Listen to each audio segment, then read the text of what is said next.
अच्छे समय के लिए और पास्टर जी ने अपना जो वचन सुनाने की सेवकाई जो समय था मुझे दिया, और मैं खुदा की महिमा करता हूँ, प्रभु का धन्यवाद करता हूँ। आप लोग प्रार्थना में बैठिए ताकि प्रभु अपने वचन के द्वारा हमसे बातें करे, और जो हमें हमारे बीच में जो कमियां घटियां हैं प्रभु अपने वचन के द्वारा हम में से दूर करें। आज प्रभु की मेज में से हमने ये कटोरे में शामिल हुए, ये रोटी में शामिल हुए, और इस बात के लिए भी स्मरण करते हुए हम आगे को भी याद करते रहें और प्रार्थना करते रहें। हमारा प्रभु यीशु मसीह जल्द आ रहा है, सारी बातों के लिए खुदा के नाम को महिमा देते रहें।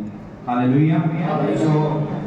हम अपने प्रभु के वचन में जाएंगे, और प्रभु के वचन में हम जाएंगे, पढ़ेंगे आज इफिसियों की किताब उसका 6 अध्याय उसका 1 से लेके 3 वचन तक। आज एक परिवार के विषय में मैं बोलने वाला हूं।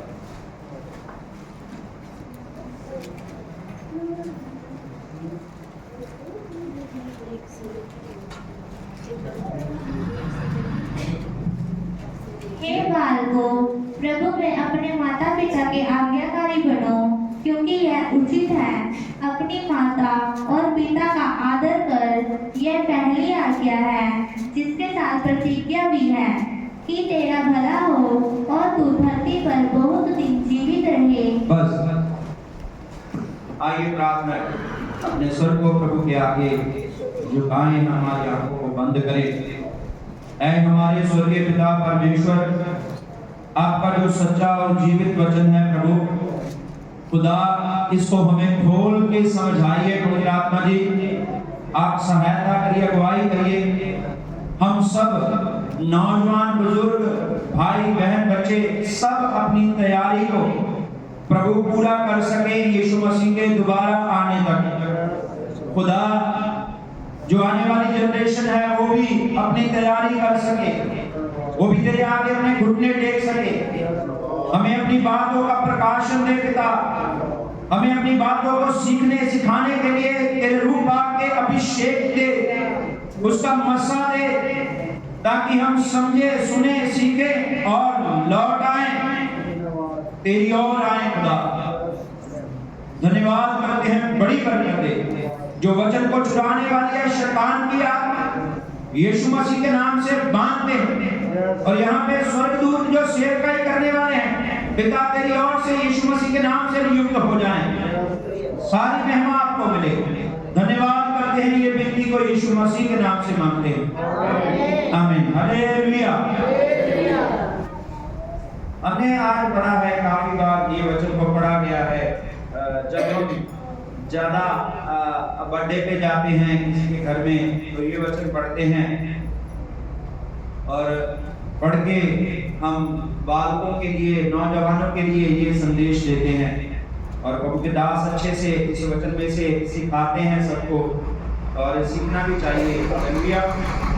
और इसमें से 1, 2, 3 वचन हमने पढ़ा है, और यहाँ पे जो बात लिखी हुई है, ये बात को प्रभु में अपने माता पिता के आज्ञाकारी बनो, क्योंकि ये उचित है। अपनी माता और पिता का आदर करिए, पहली आज्ञा है, जिसके साथ प्रतिज्ञा भी है, तेरा भला हो। आज मैं इस बात पे रहना चाहता हूं, नौजवानों का भला और धरती के ऊपर लंबी आयु जीने के लिए अपने माता पिता की क्या करें? सब मेरे साथ आ जाइए, क्या करें? अपनी माता पिता की आज्ञाकारी करें। अगर नौजवान तेरा भला हो तो तू अपने माता पिता की क्या कर? जो नहीं बोल रहा है वो आज्ञाकारी नहीं करने वाला। क्या कर? अपने माता पिता की आज्ञाकारी कर। पर उस माता पिता की कर जो प्रभु के वचन से चेतावनी पाने वाले हैं, जो प्रभु के वचन को ध्यान से सुनने वाले हैं, जो प्रभु के वचन के अनुसार अपने जीवन को ढाल करके चलने वाले हैं, उस माता पिता की आज्ञाकारी कर। हेलो, यीशु ने भी एक बार कहा है, प्रभु यीशु के चेलों ने कहा, तेरे भाई और तेरे माता तुझको मिलने के लिए आए हैं। तो यीशु ने साफ रीति से कह दिया, जो प्रभु के वचन को, मेरे पिता सुनता है। हेलो, वो मेरा भाई है, वो मेरी बहन है, वो मेरा माता है। हेलो, जो प्रभु के वचन को सुन करके आज्ञाकारी नहीं करता वो मेरा कुछ भी। हम लोग यीशु से बड़े नहीं है, चाहे हमारी आयु 70 साल है, किसी की 80 साल है, किसी की 90 साल है, किसी की 100 साल है। पिताओं की बात कर रहा हूं, माताओं की बात कर रहा हूं। अगर प्रभु के वचन को वो मानने वाले नहीं है तो हे बालकों, यहाँ पे लिखा हुआ अपने माता पिता की आज्ञाकारी कर, पर उस बात में कर वो भी आज्ञाकारी करते हैं जिससे तेरा क्या हो, भला हो। तेऊ धरती के बीच में लंबे दिन गुजारे। मैं आज इसके बीच में ही रहना चाहता हूँ। Praise the lord, hallelujah. So आइए दूसरा शमूएल उसका 18 अध्याय,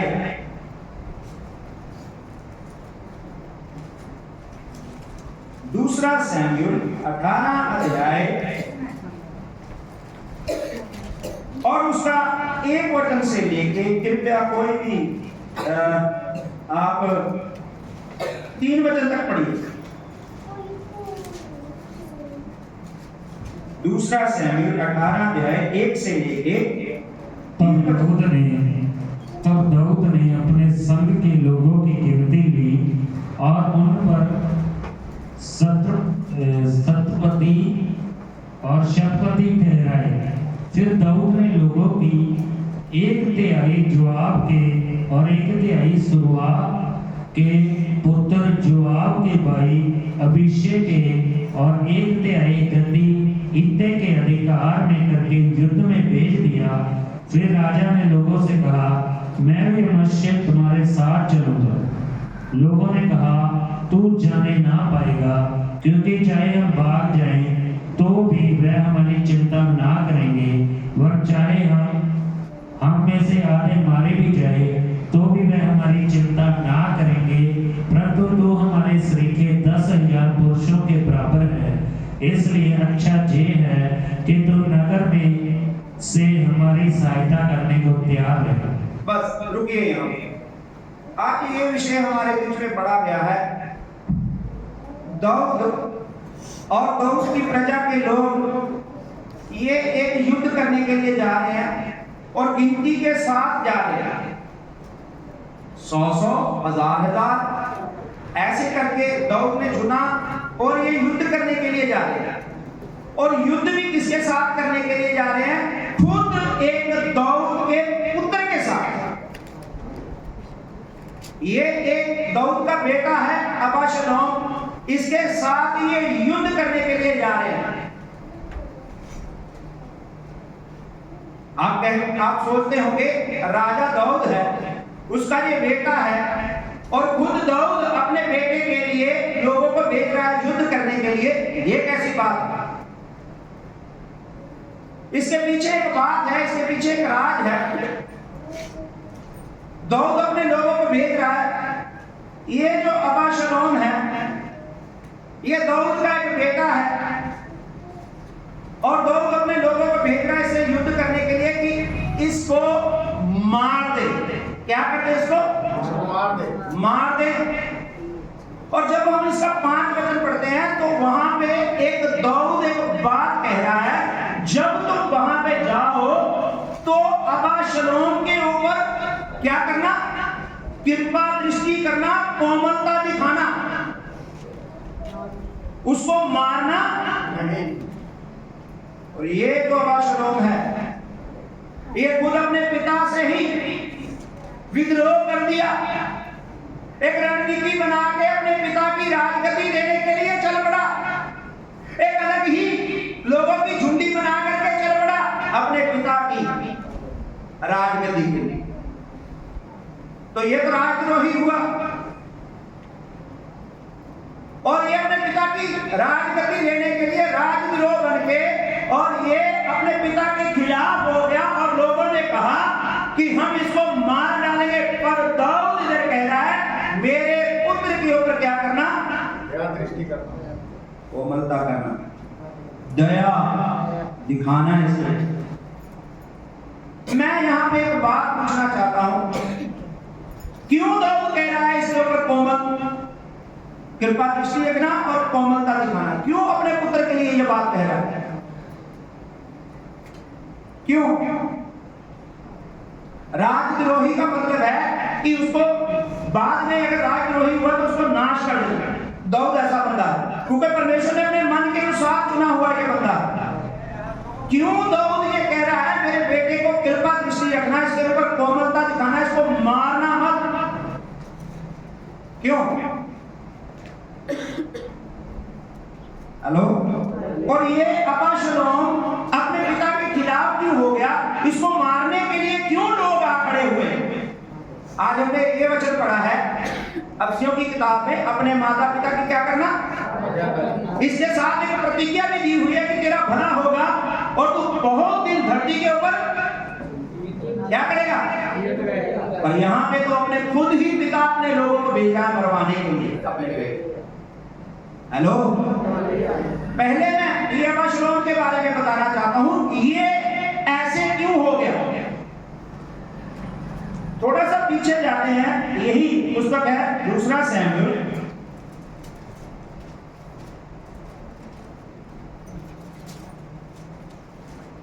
और उसका 13 अध्याय और उसका 1 वचन पढ़िए। 13 अध्याय और उसका 1 वचन।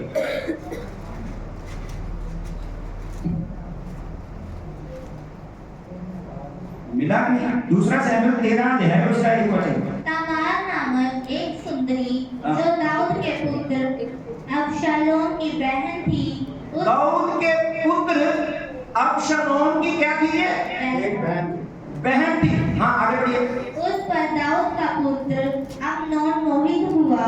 क्या हुआ? अम्नोन दाऊद का पुत्र क्या हो गया? मोहित हो गया। आगे। अम्नोन अपनी बहन तमार के कारण ऐसा विकल हो गया कि बीमार पड़ गया, क्योंकि वह कुमारी थी और उसके साथ कुछ करना अम्नोन को कठिन जान पड़ता था। बस ये जो दाऊद है, इसका बेटा अबशालोम और इसकी बहन एक तमार। तमार एक बड़ी सुंदरी, ये दाऊद की बेटी है, अबशालोम उसका भाई है। अमोन उसका मन आ गया, ये अमोन भी दाऊद का बेटा है, और इसने अपनी बहन के साथ बहुत ही बुरा किया। बाइबल बताती है कि उसने किसके साथ? तमार के साथ गलत संबंध बनाया, और इस बात के लिए बुरा लगा अबशालोम को। किसको? अबशालोम को क्या लगा? उसने अपनी बहन को जब देखा तेरे साथ ये कुकर्म हो गया है, तो उसने अपनी बहन को चुप कराया और अपने घर में ही रखा।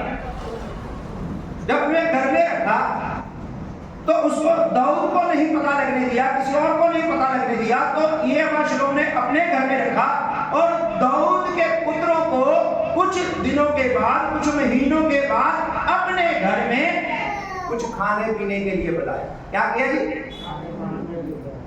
किसने? अमोन ने। अबशालोम ने अमोन को अपने घर में बुलाया।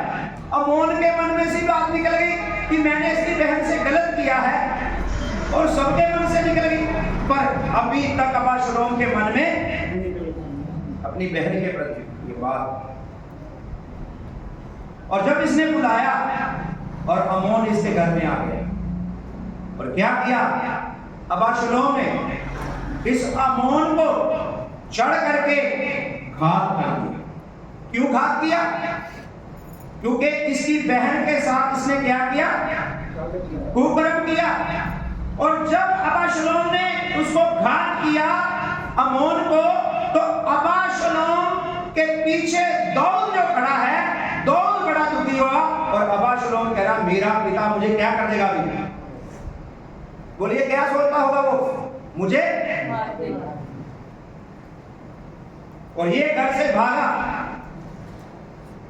और कुछ लोगों को साथ लेकर के अपने पिता के ही खिलाफ हो गया। पर पिता ने फिर भी इसके ऊपर अबशालोम के ऊपर दया दृष्टि की। घूमता हुआ 2 साल के बाद फिर अपने घर में आया, पिता ने अपने पुत्र को गले लगा लिया। क्या आपके समझ में आ रही है जो मैं बात बोल रहा हूं? हेलो, पिता ने फिर अपने गले लगा लिया अबशालोम को। पर अबशालोम के जो दोस्त थे, ये नौजवान के जो दोस्त थे, उसके साथ मिलकर के कह रहे, अपने पिता का राज तूने, अबशालोम ने भी ऐसे ही युक्ति मांगी, और इस बात के लिए सारा देश अबशालोम के खिलाफ। और दाऊद, ये कारण है कि अबशालोम को मारने के लिए दाऊद के लोग निकल पड़े। समझ आ रही है? Hello hello.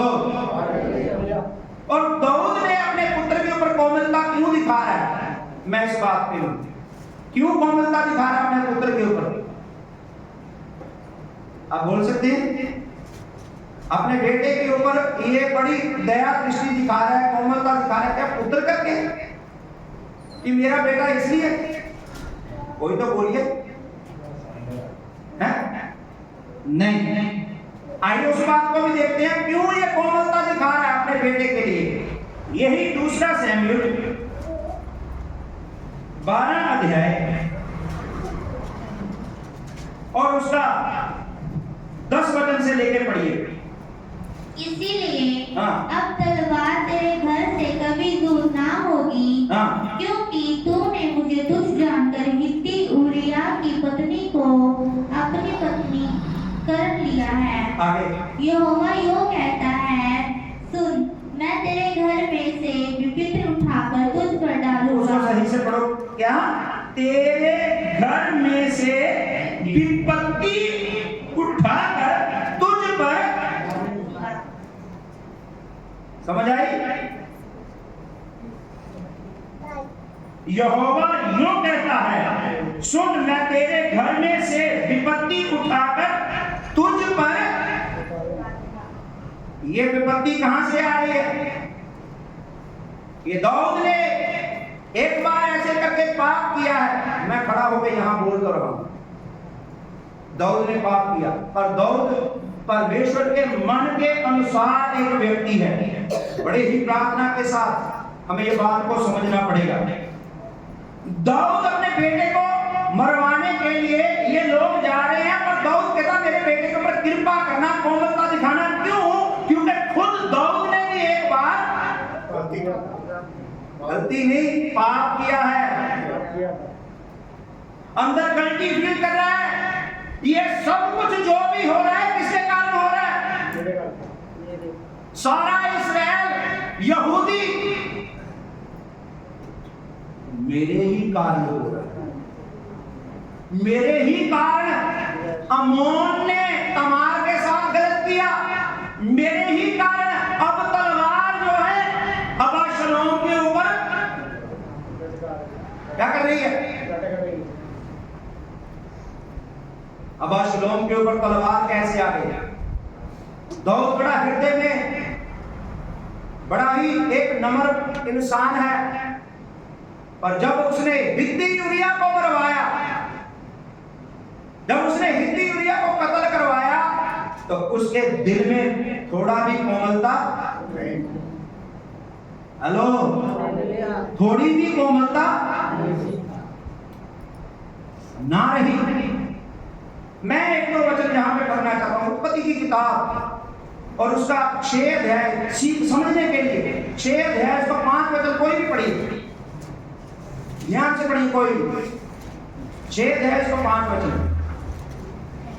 यहोवा ने देखा हाँ। कि मनुष्यों की बुराई पृथ्वी पर बढ़ गई है, हाँ। और उनके मन के विचार में जो कुछ उत्पन्न होता है वह निरंतर बुरा ही होता है। जो कुछ मनुष्य के मन में उत्पन्न होता है वो क्या होता है जी? क्या होता है जी?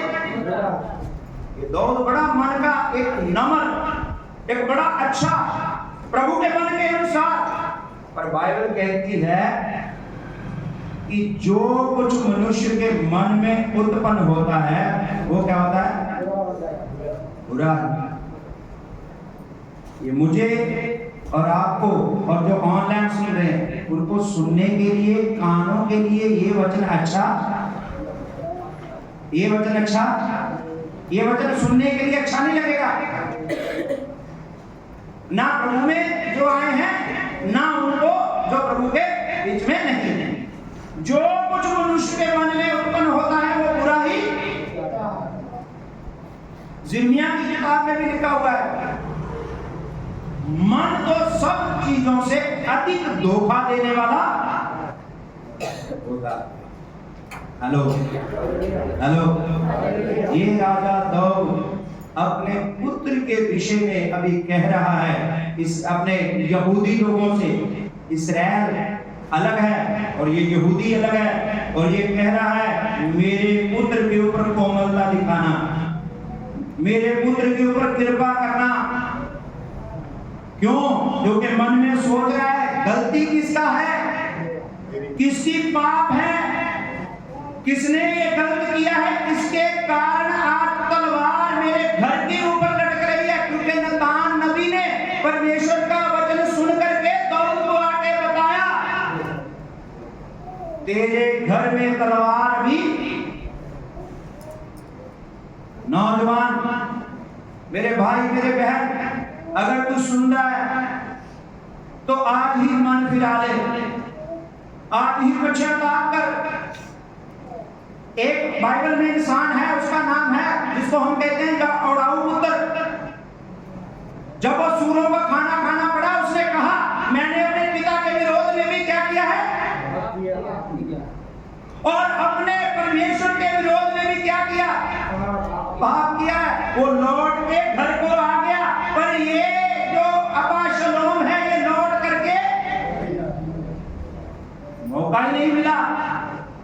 हमने ये वचन पढ़ा है उत्पत्ति की किताब में से, यिर्मयाह में से, बचपन से ही जो कुछ मनुष्य में उत्पन्न होता है वो क्या है, मन में।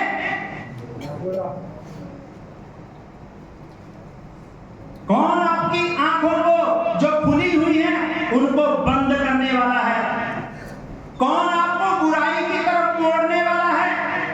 पहचानिए। हेलो हेलो, इसी में से एक व्यक्ति के बारे में और पढ़ना है, इसी में से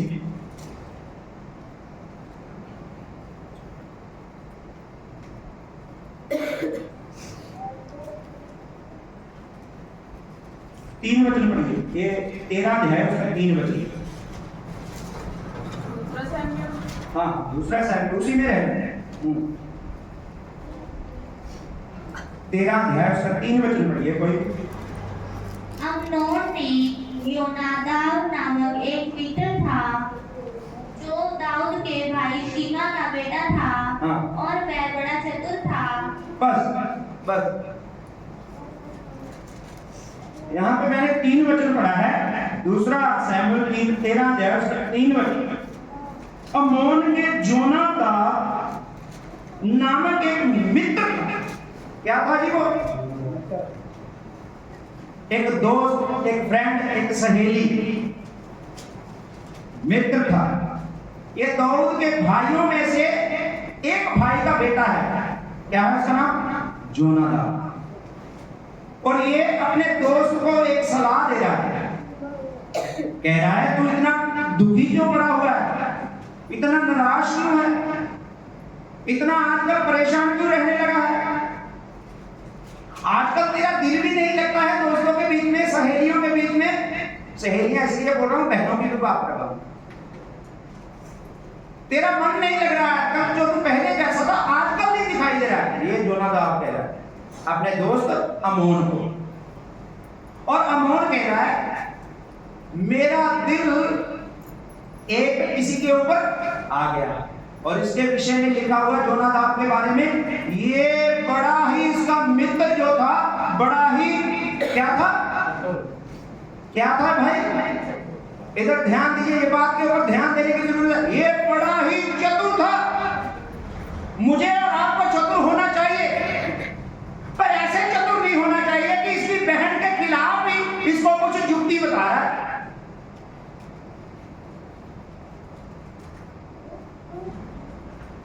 बाइबल में उत्पत्ति की किताब में पढ़ते हैं, वहां पे लिखा है 7 बड़ा ही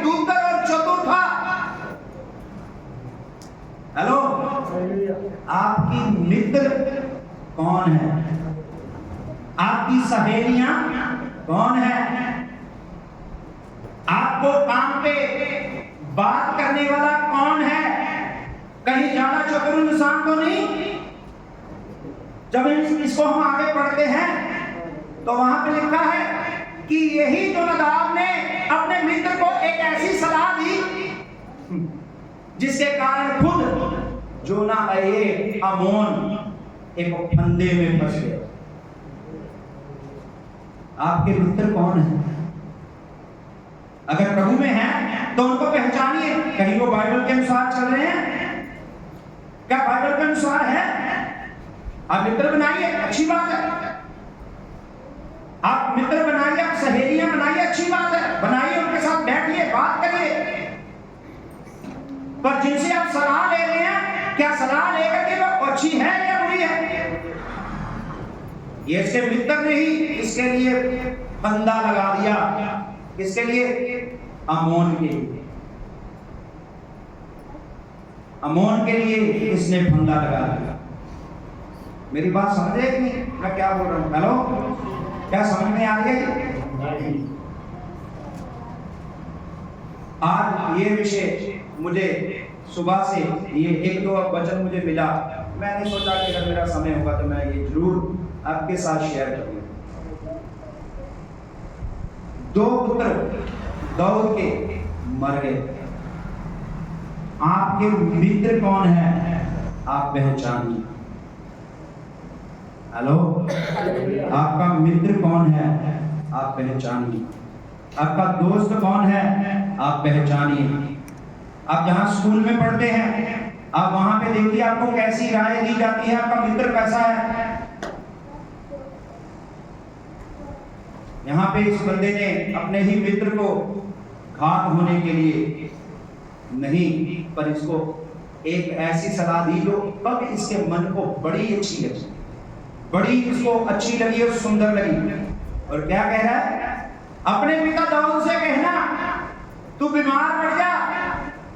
अपने पिता दाऊद से कहना कि अपनी बेटी को मेरे लिए भेज, वो रोटियां पका करके मुझे खिलाए। ये खुद कह रहा है। ये जोनादाब अपने दोस्त से कह रहा है, और दोस्त भी ऐसा कि अपनी बेटी को भेज रहा है। आप अपने मित्र की तरफ ध्यान दीजिए, कहीं आपको वो लटका ना दे उल्टा, कहीं आपको फांदी की फाइल ना फंसा दे। ये दोनों पुत्रों को अपनी जान गंवानी पड़ी। जोनादाब अभी भी जीवित है, जोनादाब अभी भी जीवित है। ये दोनों पुत्रों को अपनी जान गंवानी पड़ी। कहां से शुरू किया? प्रतिज्ञा भी दी हुई है, साथ में तेरा भला हो और तू धरती के ऊपर बहुत दिन क्यों जीवित नहीं रह रहे हैं लोग? कुछ को नशा लगा रहे हैं, उनके दोस्त, उनकी संगति उनको दूसरे व्यभिचार में लेके जा रहे हैं।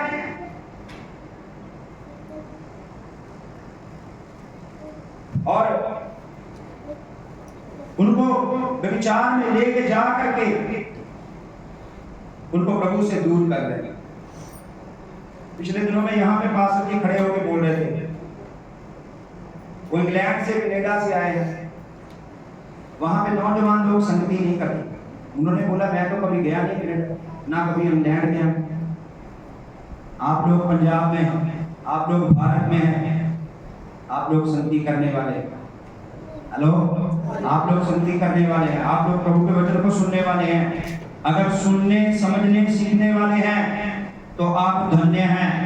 पर अपने मित्रों के ऊपर, अपने आप पर ध्यान दीजिए। आपके दोस्त कहीं ज्यादा चतुर तो नहीं है जो आपको बुरी चाल में फंसा दे, बाद में माता पिता को बैठ करके एक साइड में रोना पड़े। जैसे दाऊद रो रहा है, अभी खुद रो रहा है, मेरा पुत्र है, मेरे ही लोग उसको घात करने के लिए जा रहे हैं। हेलो, अपने मन को प्रभु के आगे समर्पण करिए। एक होता में से एक वचन पढ़ाइए, नीति वचन 5 अध्याय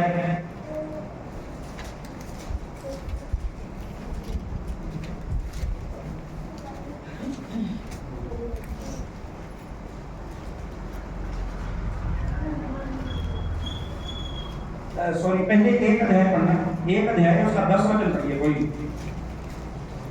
हे मेरे पुत्र, हाँ यदि पापी लोग तुझे फसलाए हाँ। तो उनकी बात ना मानना।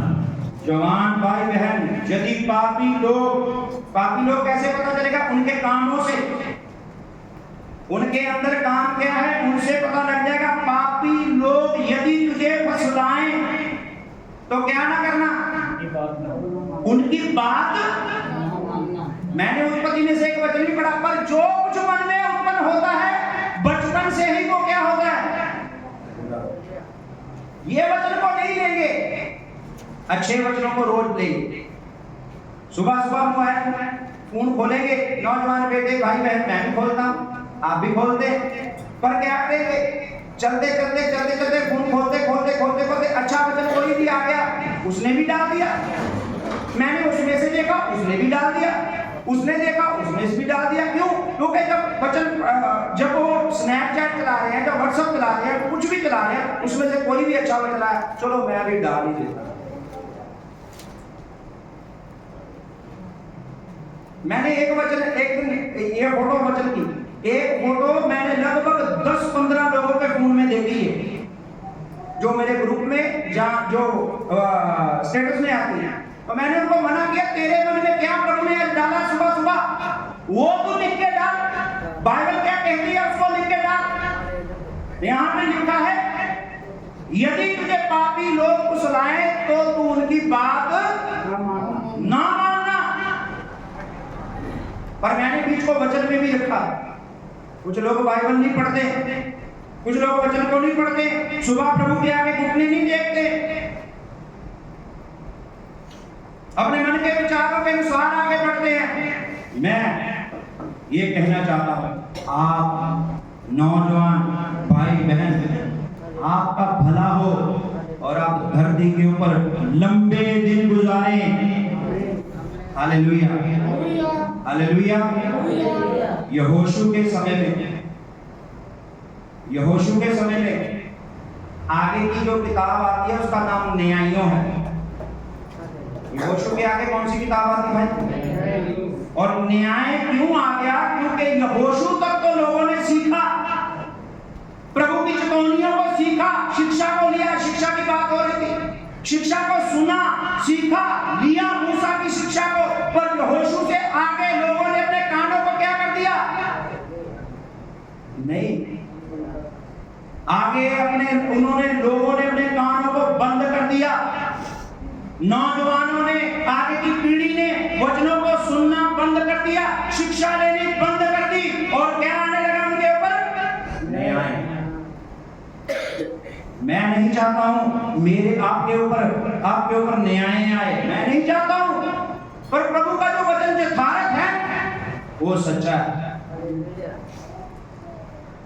बाइबल में लिखा है, जब हम प्रभु बोल लेते हैं तो अपने आप को क्या करें? क्या करेंगे? जांचे। अगर जांचे जाते हैं तो, अगर नहीं जानते तो आगे लिखा बीमार पड़ते हैं, कुछ लोग सो जाते हैं, तो कुछ लोगों के ऊपर बीमारी भी आती है। ये इसलिए आती है कि संसार के साथ आपका न्याय ना हो। जैसे संसार का न्याय होगा वैसे आपका न्याय ना हो। कई लोग बीमार पड़ जाते हैं, कई लोग सो जाते हैं, कई लोग, आप अपने आप को जांच रहे हैं बैठे कि दाऊद की तरफ देख रहे हैं, कि तमार की तरफ देख रहे हैं, कमोन की तरफ देख रहे हैं, कि अबशालोम की तरफ देख रहे हैं? नहीं, अरे भाई वो वचन जो है छाया है, रियल आज है। पानी में जब अपना फेस देखोगे तो पानी में एक छाया दिखेगी, ये छाया है दाऊद का वचन, मेरे और तेरे लिए, मेरे और तेरे लिए नसीहत है ये, मेरे और तेरे लिए ये नसीहत है। मैं इस वचन से अपने आप को चेतावनी दूं, मैं अपने आप को जांच लूं इस वचन के अनुसार, कहीं मैं तो नहीं ऐसा कर रहा हूं, कहीं ऐसा तो नहीं है अभी वचन सुना, अरे कब बंद करेंगे तो जाऊं अपनी मर्जी करूं। नहीं, गलत है। नीति वचन 5 का 10 पढ़ना। नीति वचन 5 अध्याय उसका 10 वचन। जा पराए तेरी कमाई से अपना पेट भरे और परदेशी मनुष्य तेरे परिश्रम का फल अपने घर में रखे। ये एक ऐसा वचन है जो मैंने पढ़ा है बीच में, ये एक ऐड किया हुआ वचन है ये बीच में। जब एक बालक या बेटा या भाई या दोस्त भड़का करके और ही तरफ किसी को ले जाए, जब खुद इंसान भड़क जाए, तो जो ज्यादा चतुर लोग हैं उनको पता लग जाता है ये घर से निकला हुआ है, ये आवारा फिरने वाला है। तो यहां पे लिखा है पराए तेरी कमाई को क्यों खाएं? क्यों खाएं भाई? हे नौजवान बेटे बेटियां, पराए तेरी कमाई को क्यों खाए? तेरा दोस्त तेरी कमाई को क्यों खाए? तेरे माँ बाप तेरी कमाई को खाए। आज नशा खा रहा है किसी की कमाई को, मैं बोलना नहीं चाहता हूं, किसी की कमाई को कुछ औरतें खा रही हैं, कुछ औरतें किसी मर्द की कमाई को खा रही हैं। तेरी कमाई को पराए क्यों खाए? तेरी कमाई को तेरा माता और पिता खाए। हेलो, कहीं चतुर इंसान तो नहीं है आप में? दूसरा इंसान तो नहीं है? अपने आप को परखिए, प्रभु के वचन के आगे अपने आप को दीन करिए, नम्र करिए। खुदा आपको समझ देगा, बुद्धि देगा।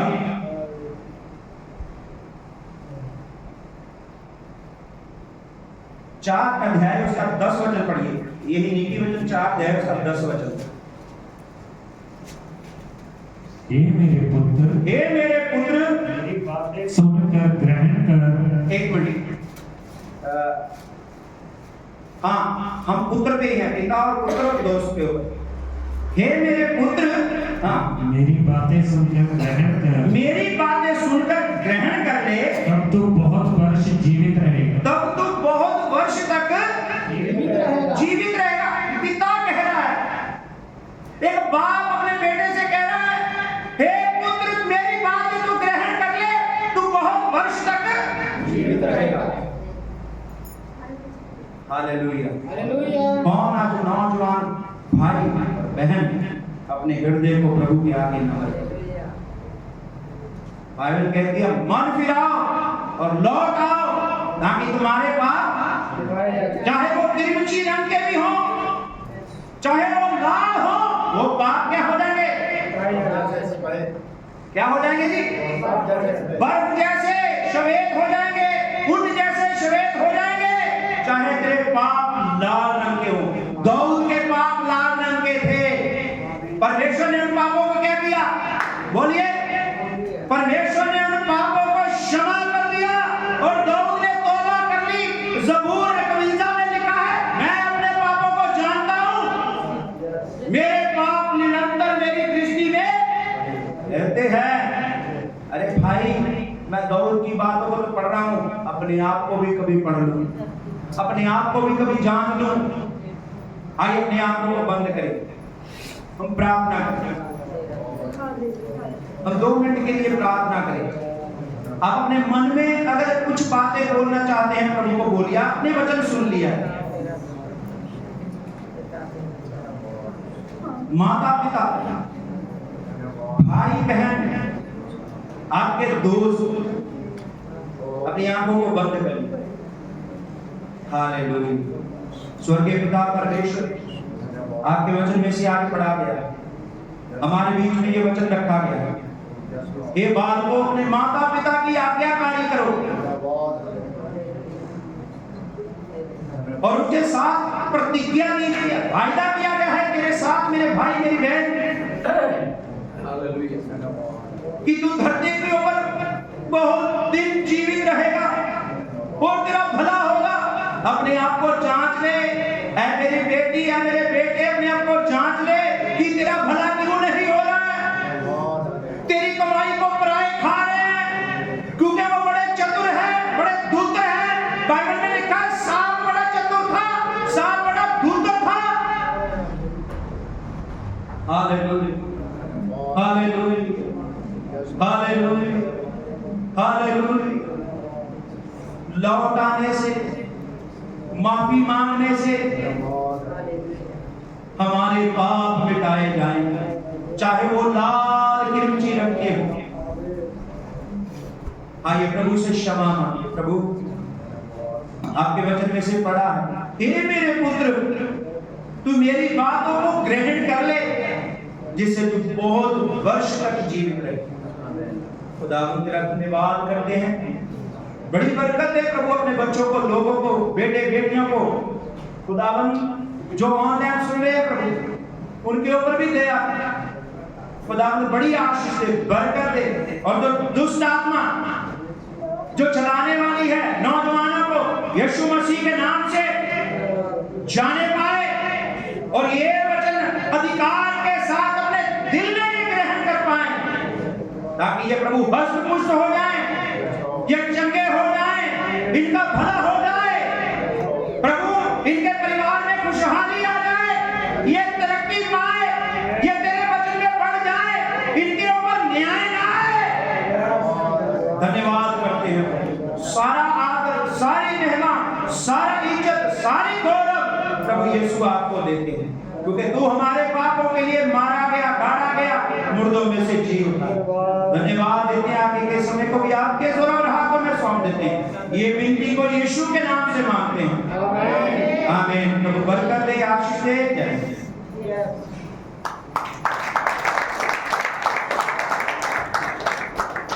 Hallelujah, hallelujah. प्रभु के नाम की स्तुति हो। सारी बातों के लिए प्रभु को धन्यवाद देते हैं, अच्छे वचन के लिए प्रभु को धन्यवाद देते हैं। Hallelujah, hallelujah. प्रभु की स्तुति हो। आइए गीत गा करके प्रभु का धन्यवाद करेंगे, प्रभु के नाम की महिमा करेंगे।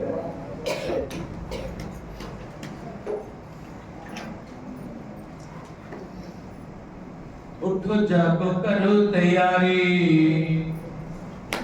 उम्र बीतदी जांदी सारी, ओ मसीहा आवन वाला नाले उस दे जावांगे। जी दरवाजा बंद हो गया, बाहर खड़े पछतावांगे। जी दरवाजा बंद हो गया। एड़ा गीत आ वो 10 कुआरियां वाला है। जो ये झोला आ गया ते तैयार सीगियां 10 कुआरियां दे पंजा तेल मुक गया ते पंजा दा हैगा सीगा उन्हां दे बारे। हालेलुया। और ये ਤੁਹਾਡੇ ਲਈ ਮੇਰੇ ਲਈ ਹੈਗਾ।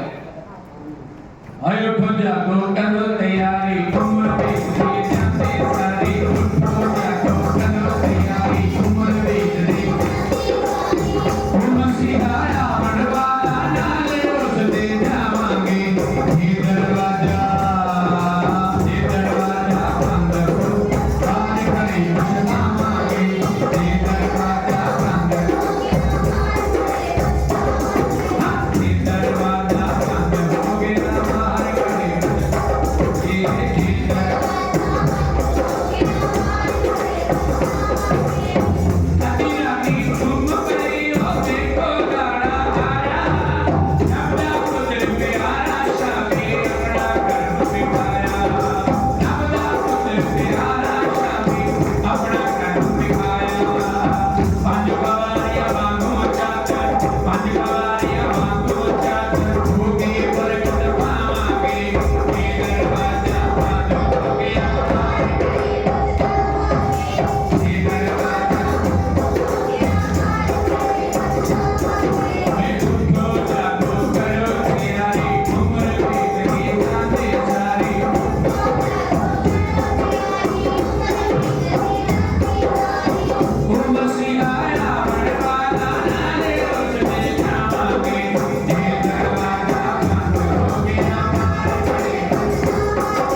सुबह के दोपहर के समय के लिए सुबह से लेकर अब तक चलाया, अपने गवाही की धन्यवाद करते हैं।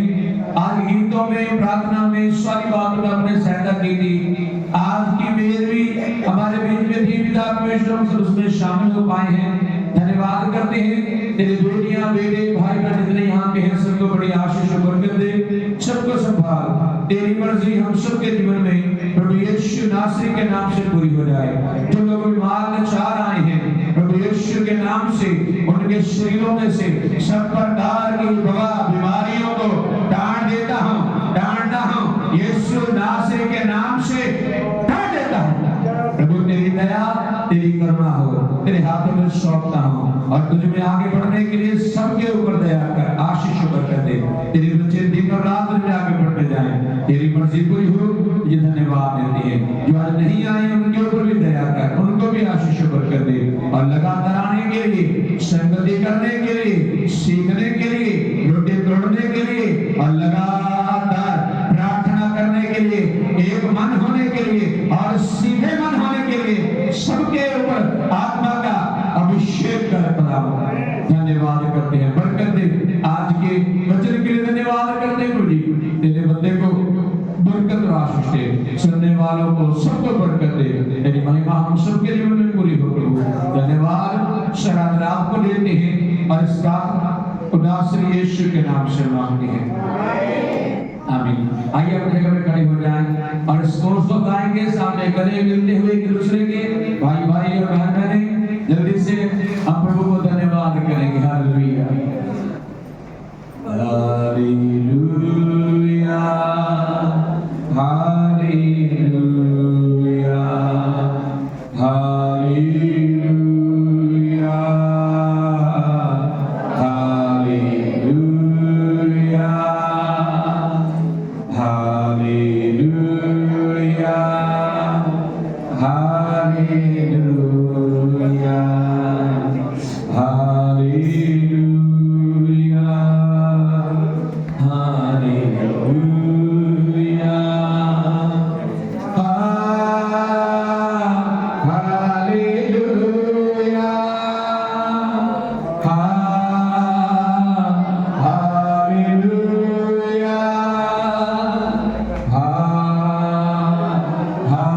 Hallelujah,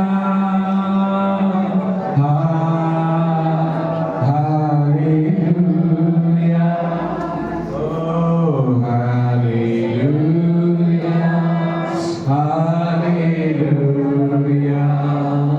hallelujah, hallelujah, hallelujah. Thank you Jesus, thank you Jesus, thank you Jesus, thank you Jesus, thank you Jesus, thank you Jesus, thank you Jesus, thank you Jesus. Hallelujah, hallelujah,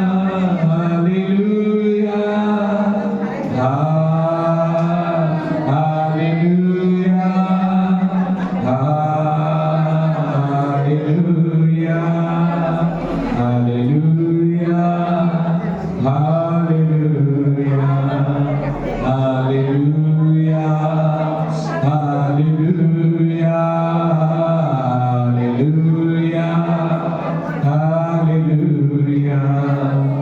hallelujah, hallelujah। धन्यवाद हो सूर्य पिता परमेश्वर, तेरी तारीफ, तेरी महिमा हो। सारी बातों के लिए, सारे कामों के लिए आपको धन्यवाद देते हैं। अब तक आपने चलाया, आगे अगुवाई कर, बहुत कर, सहायता कर। तेरी इच्छा और तेरी मर्जी पूरी हो खुदा, तेरा नाम जलाल पाए। सारे अच्छे कामों के लिए धन्यवाद करते, बरकत दे, आशीष दे। धन्यवाद के साथ हमारे पिता का प्रेम, प्रभु यीशु मसीह का अनुग्रह और पवित्र आत्मा की संगति और सुभागिता इस छोटे झुंड के साथ तमाम कलीसियाओं, सेवकों, संतों, पवित्र लोगों के साथ जो पूरे संसार में आज के दिन आराधना उपासना कर रहे हैं, जब तक यीशु न आए सब कुछ ऐसे ही चलता और बढ़ता रहे।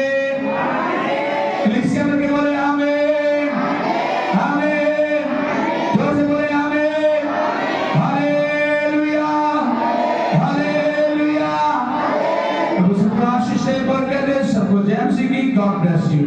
आइए खाने के लिए प्रार्थना करेंगे।